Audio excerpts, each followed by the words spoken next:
One of the things that we'll talk about down the line is the way that the U.S. primarily finances infrastructure. Is we don't do a lot of pay as you go.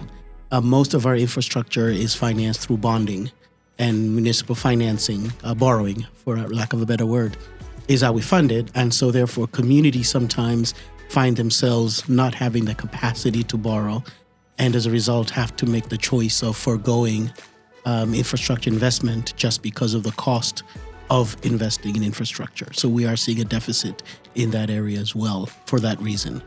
But what about the maintenance and renewal? So you've got existing, we are talking in terms of quantum, billions of dollars worth of assets across the US.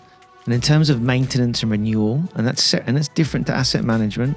But what is the understanding or the maturity around asset management planning? What that means?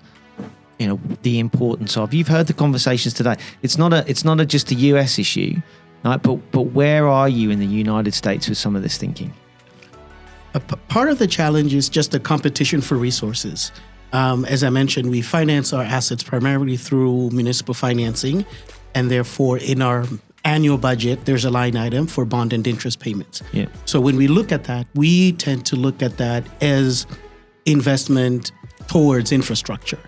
And so you may be spending millions of dollars just on debt service on an asset that you put online 20, 30 years ago, and therefore maintaining that asset is an additional layer of resource that you need. And in an era where you're competing, and in the US, local government is police and fire and schools, there's always that competition for resources. So at the bottom line, it's always, we've already invested in infrastructure, we're paying interest on the debt, we may not have the additional resources to also spend on the maintenance of it. And therefore, what ends up happening is we do a lot of patchwork along the way to the point where you need to replace the asset once again after its useful life.